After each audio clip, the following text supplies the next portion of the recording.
A billionaire gave 4 black credit cards to 4 women to test them, but what the housekeeper bought left him speechless. Before we start, tell us in the comments what city you are watching from. And don't forget to rate this story from 0 to 10 at the end.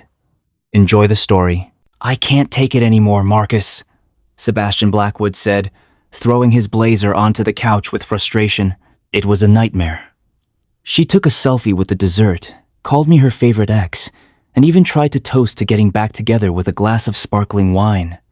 Am I a man or a rising stock on the market? Marcus, his personal assistant for 8 years, watched calmly from the open kitchen like someone who had seen worse. Sir, it was just dinner. Dinner? Marcus? She said she missed me and the helicopter in the same sentence. People don't see me anymore, just the bank account. Sebastian dropped into an armchair, running a hand through his hair, clearly frustrated. Marcus took a deep breath. Sir, maybe it's time to take a break. A trip, perhaps. Fresh air. Sebastian ignored him, and then, in one of those impulsive bursts of either brilliance or madness, he had an idea. No. That's it. I'm tired of fake smiles, of hidden intentions. He turned, eyes bright with energy. You know what? I'm going to do. I'm afraid to ask. A test, an experiment, a behavioral study. Marcus narrowed his eyes. That never meant anything good. Sir, every time you use that tone, either someone ends up crying or it makes the news. This time it'll be different. I'm going to give an unlimited credit card to 4 women in my life, and I'll watch what each of them does with it. No instructions, no rules, just freedom. And then you're going to judge them all. Isn't that a little manipulative? I won't judge. I'll observe. They'll reveal themselves on their own. Can I at least ask who the lucky ones are? Victoria, of course. She'll love this. Then Catherine, my assistant. She's always saying she knows how to make strategic decisions. Let's see what she does outside the office. Scarlett, too. She's elegant, but calculating. Always flirting with me. And he paused for a second. And Luna. Marcus's eyes widened. Luna? The housekeeper? Exactly. The one who once threatened me with a wooden spoon because I stirred her risotto. That one. She's the only one who's never asked me for anything, never treated me like a trophy. She hums while vacuuming and calls me Mr. Blackwood like she's bored. I want to see what she does with power in her hands. Or how dangerous that could be, Marcus replied. Sebastian, this isn't just wild. It's risky. You know this could go very wrong, right? Sebastian ignored the warning. He was already on his phone sending instructions to have the cards issued. The next morning, the penthouse was unusually quiet, which usually meant Sebastian was up to something. One by one, the black envelopes were prepared, names written in silver ink by hand. Sebastian arranged them like a chess master setting up his board. Catherine arrived first, always efficient, with a perfect blazer and sharp heels. Good morning, Mr. Blackwood. I have something for you, he said, handing her the envelope. A gift. A little something for always being by my side. She raised an eyebrow. Are you dying? Not yet. Enjoy. It's yours for 3 days. No limit. She left the office with a slight blush and a smile that didn't hide her ambition. Next came Scarlett, dressed like she was heading to a fashion shoot, even though it was just Tuesday morning. This some kind of trick, Sebastian? She asked, looking at the envelope with elegant suspicion. It's just a gesture. Spend it however you like for 3 days. Scarlett smiled, like she already knew exactly what she would do. Victoria showed up shortly after, stepping off the elevator like a reality TV star. A present? Ah, Seb, I knew you still loved me. She held the card like it was a toothpaste commercial. It's yours for 3 days. Do whatever you want, he said with a smile. Just a little gift, that's all. Then came Luna. She walked in from the kitchen side, holding a bowl of raw dough and a dish towel over her shoulder. Hey boss, that new oven's making weird noises again. Kind of sounds like it's coughing. Luna, Sebastian called with a soft smile. I've got something for you. He discreetly handed her the black envelope. She looked at it like he'd just offered her a NASA contract. You're firing me? No, It's just a gift. A thank you. She opened the envelope slowly, saw the black card, and her eyes went wide. I gave you banana bread yesterday, and it was burnt. Are you feeling okay? Just take it, Luna. But what am I supposed to do with this? Use it however you want. It's yours for 3 days. Wow? Seriously? I can buy whatever I want? Yes, and there's no limit, Sebastian said, already walking away. Hours later, Sebastian was in his office, a glass of whiskey in hand, looking out at the city through the glass window. Sir, Marcus said as he entered, the transactions have started showing up. Anything unexpected? Marcus hesitated. 3 helicopters, a $15,000 dress, 5-star hotel bookings. Nothing surprising. Sebastian just nodded. And Luna's card? Marcus looked at the tablet. Neighborhood grocery store. Rice, poster paint, diapers, secondhand toys, and 200 hot dogs. Sebastian slowly turned to face his assistant. Hot dogs? 200. He leaned back in his chair with a crooked smile. Now I'm really curious to know what she's up to. The next morning, Sebastian was sitting at the penthouse dining table, absent-mindedly stirring his coffee while Marcus organized some documents by the window. The silence was broken by a tablet notification sound. Sir, more card activity just came in, Marcus announced, adjusting his glasses. Sebastian looked up, curious. Tell me what's new. Marcus checked all the card transactions. In just a few minutes, he had the full report. Victoria rented a helicopter to make an entrance at the Skyline Club. From what I saw on her social media, it was to impress a group of influencers. Catherine bought a whole new wardrobe at Bergdorf Goodman, $5,000 just on shoes. And Scarlett hired an event planner to throw a gala next weekend. The theme is contemporary elegance. She's already sent invitations to half the Seattle elite. Sebastian chuckled quietly, shaking his head. Predictable, like a Sunday afternoon romantic movie. And Luna? Marcus asked, scrolling on the tablet. Well, her purchases are still a mystery. Tell me. Another 200 colorful balloons, 30 pounds of sugar, arts and crafts supplies, paints, brushes, and a rented van for this afternoon. Sebastian frowned. A van for transporting? Marcus paused, reading carefully. Supplies for charity event. Charity event? Luna is organizing a charity event? Apparently so. And sir, she also bought a clown costume. Sebastian almost spit out his coffee. A clown costume, medium size, red nose included. Sebastian stayed silent for a few seconds, processing the information. Then he started laughing.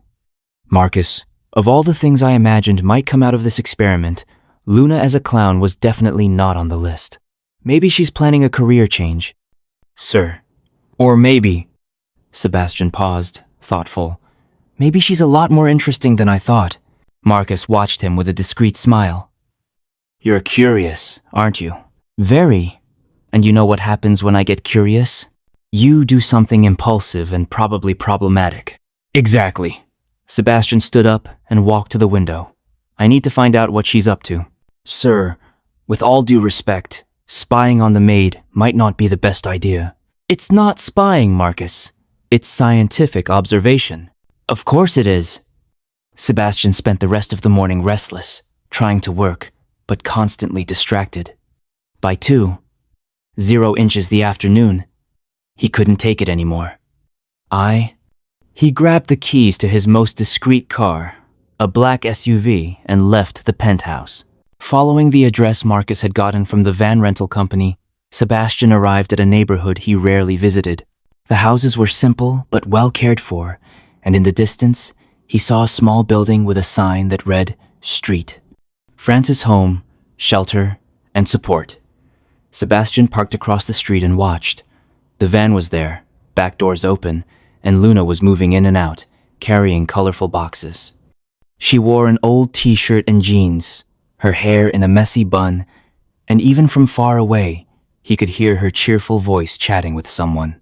After a few minutes of watching, Sebastian made an impulsive decision. He got out of the car, crossed the street, and approached the orphanage entrance. Excuse me. he said to an older woman at the front desk. I'm Sebastian Blackwood. I heard about the wonderful work you're doing here, and I'd like to help. The woman looked at him surprised. Oh, that's lovely. I'm Margaret, the director. Today, we're having a special party for the children, thanks to the generosity of a truly wonderful young lady. What a coincidence. Sebastian smiled. May I take a look? Margaret led him down a simple hallway until they reached an inner courtyard where chaos had taken over.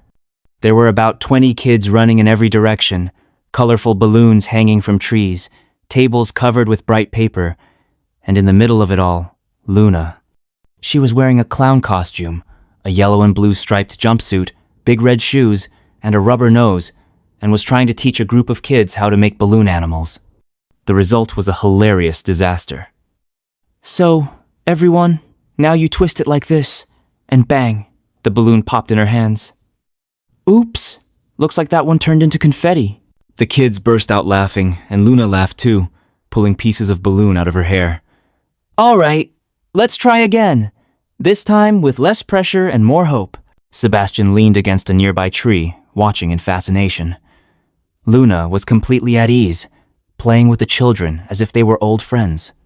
She sang kid songs off-key, made funny faces, and when a little girl got hurt and started to cry, Luna immediately dropped everything and ran to comfort her. Hey, princess, what happened? Luna knelt down beside the girl, taking off her clown nose to speak more seriously. I fell, the child sobbed. Let me see. Luna gently examined the scraped knee. You know what I think? I think this injury needs a magic bandage. She pulled a colorful band-aid from her bag and placed it on the girl's knee. There, now you've got super fast healing powers. The girl stopped crying and smiled. Really? Really? But it only works if you do 3 jumps. The girl jumped happily, and Luna clapped like she had just witnessed a miracle. Sebastian felt something strange in his chest as he watched that scene. There was a genuineness in Luna that he rarely saw in his world. You must be Mr. Blackwood, said a voice behind him. He turned around and saw Lucy, one of the helpers, smiling. Margaret told me he wanted to help. It's great to have you here. Sebastian looked toward the voice and saw Luna approaching, still dressed as a clown, but now without the red nose. Mr. Blackwood, she said, wide-eyed. What are you doing here? Sebastian hesitated. I heard about the party and wanted to contribute. Luna looked at him with suspicion. How did you hear about the party? I have contacts in charity organizations, he lied, not very convincingly. Oh. Luna didn't seem entirely convinced, but she smiled. Well, since you're here, you can help me. I've got 200 hot dogs to serve and only 2 hands. Of course. Luna led him to a table with a makeshift grill and piles of buns and sausages. Do you know how to make hot dogs? She asked, handing him a spatula. I have a master's degree in business from Harvard. I think I can figure it out. Perfect, because I have a PhD in burning food, so we're the perfect team. Sebastian laughed, picking up the first sausage. In the first 5 minutes, he dropped half the sausages on the ground, got ketchup on his expensive dress shirt, and nearly set the buns on fire. Mr. Blackwood, Luna said, watching the mess. Have you ever considered a career in demolition? Very funny. Let me take over. You can hand out the plates. While Luna took control of the grill with surprising skill, Sebastian handed out hot dogs to the kids.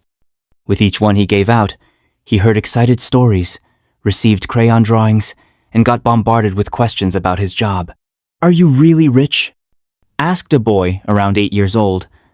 A little, Sebastian replied, not quite sure how to explain. Cool. Can you buy a dragon? There are no real dragons. Yes, there are. Luna said she's seen one. She tells the best stories. Sebastian looked at Luna, who pretended not to hear the conversation while flipping sausages. By the end of the afternoon, when the kids were full and worn out, Sebastian helped Luna clean everything up. They worked in a comfortable silence, picking up burst balloons and putting toys away. Why do you do this? Sebastian asked when they were alone in the yard. Do what? Luna paused her sweeping and looked at him. All of this? Spending your free time here using your own money. Well, my money now, but you get the idea. Luna shrugged. Because someone has to. And because these kids deserve to smile. But you don't get anything out of it. Yes, I do. She smiled. I get the best part of my day. Sebastian felt that strange tightness in his chest again. There was something about Luna that touched him in a way he couldn't fully understand. Thank you for letting me help today, he said. Thank you for not burning the whole place down, she replied, laughing. As they walked toward the exit, Sebastian realized his whole perspective on Luna had completely changed. She wasn't just the funny housekeeper who sang off-key in his kitchen. She was someone with a heart bigger than any fortune he could ever have. The next day, Sebastian couldn't stop thinking about Luna. The image of her comforting that little girl, how naturally she treated the children, and the way she turned an ordinary afternoon into something magical, all echoed in his mind while he tried to focus on spreadsheets at the office. Marcus, he said, setting his pen down. What kind of coffee does Luna like? Marcus looked up from the documents, surprised. Sir? Coffee. Luna. What's her favorite? Well, she always says the Italian machine coffee is way too full of itself and prefers the cheap instant stuff we keep for the occasional guest. Sebastian smiled. Perfect. Cancel my afternoon appointments. An hour later, Sebastian found Luna in the penthouse kitchen, scrubbing a pan with energy while humming a completely off-key country song. Luna, he said, walking over, how about we get some coffee somewhere outside? She stopped scrubbing and looked at him like he'd just suggested a trip to the moon. Coffee? Us? Yeah, I know. A quiet place. Mr. Blackwood, are you going through some kind of midlife crisis? Because yesterday you showed up at the orphanage out of nowhere and today you want to grab coffee with me. I'm starting to think you hit your head. Sebastian laughed. Maybe I did. So, are you in? Luna looked down at her clothes, jeans with cleaning product stains and a t-shirt that had clearly seen better days. Not that I've got anything fancy in the closet, but this is perfect just the way it is. 20 minutes later, they were sitting in a small, cozy cafe downtown. Sebastian had chosen the place on purpose, far from the fancy restaurants where he was usually seen, a spot where they could talk without interruptions. Luna stirred sugar into her coffee with a bit too much energy, clearly nervous. So, she said, avoiding his eyes, is this the famous rich people coffee? Because it tastes just like the one Mrs. Martha serves at the bakery on the corner. It's exactly the same. Sebastian smiled. That's what I was going for. Oh. She took a sip and made a face. Well, at least it's not as pretentious as that Italian machine in your kitchen. That thing sounds like it's having a nervous breakdown. Sebastian burst out laughing. You've got strong opinions about my coffee machine. I've got strong opinions about a lot of things. Margaret always said, opinions are like noses. Everybody's got one, and most people think theirs is the best. Margaret sounds wise. Luna went quiet for a moment, stirring her coffee more calmly. She is. She's very special. Sebastian noticed the shift in her tone and decided to take a chance. Yesterday at the orphanage, you seem to know the place well. I do. She shrugged, trying to sound casual. I grew up there.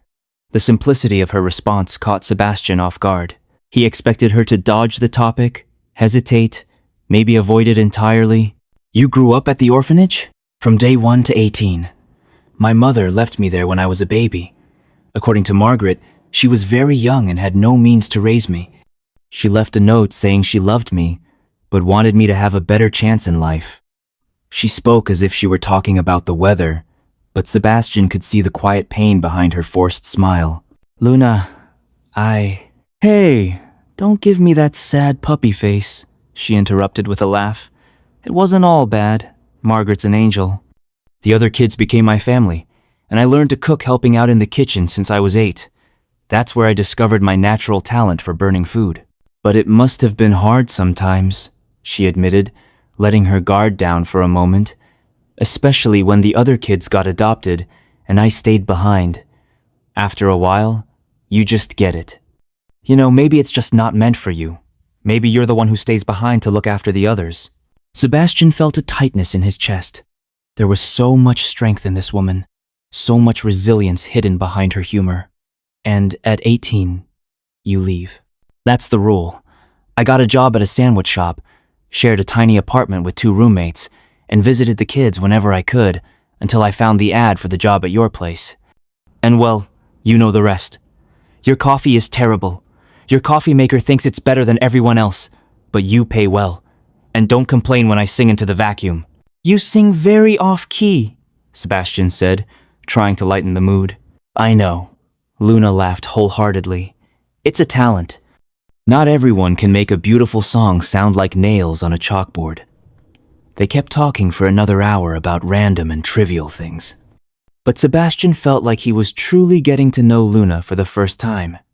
She was funny, smart, strong, and above all, genuine, in a way he had forgotten even existed. When they returned to the penthouse, Sebastian's mind was full of new thoughts. Luna disappeared into the kitchen, returning to her world of pots and off-key singing. But something had changed in the way he saw her. Mr. Blackwood, Marcus said, appearing with a worried look. There were some calls while you were out. Anything important? Victoria called 3 times. Apparently, she heard about the charity event and wants to get involved. She used the words, "can't miss media opportunity." Sebastian frowned. How did she find out? Catherine also called. Apparently, the two of them had lunch and started planning ways to support your new philanthropic initiative. They don't even know what the initiative is.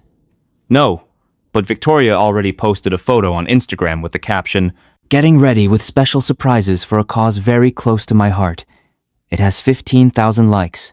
Sebastian sighed. And Scarlett called, offering her event planner services, saying such a noble cause deserves a presentation to match. In other words, they smelled an opportunity and want to take advantage of it. Exactly, sir. Sebastian looked toward the kitchen, where he could hear Luna humming a tune while preparing dinner. The difference was striking. While Luna had used the card quietly without showing off, without selfies, just to make children smile, the other 3 were already calculating how to turn any involvement into personal gain. Marcus, cancel any meetings they want to set up for now. Sir, I need to think, and I need to figure out who's really worth having around. Marcus nodded, understanding.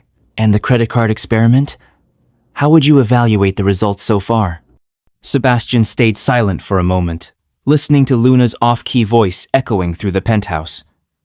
It's been more revealing than I expected, Marcus. That night, while eating dinner alone in the large dining room, Sebastian reflected on how just 3 days had changed his perspective on the people around him. Victoria, Catherine, and Scarlett had reacted exactly as he'd expected, seeing opportunity where they should have seen responsibility. But Luna had completely surprised him. And now, knowing her story, he admired even more the woman who turned his house into a home with her genuine, unpretentious presence. The question bothering him now wasn't about the character of those around him. It was about what he would do with these discoveries. Sebastian spent Friday morning pacing around the penthouse like a caged lion. The time had come to face the results of his experiment, and for some reason, it made him more nervous than any business meeting he had ever attended. Marcus, he said, adjusting his tie for the 5th time. Confirm. They'll all be here at 2. Confirmed, sir. Victoria will arrive by helicopter as usual. Catherine is rearranging her schedule to be here on time. Scarlett? Well, she said she'll be fashionably late, whatever that means. And Luna said, and I quote, "If it's about money, can I make sandwiches for everyone? Because those talks make me hungry." Sebastian laughed for the first time that day.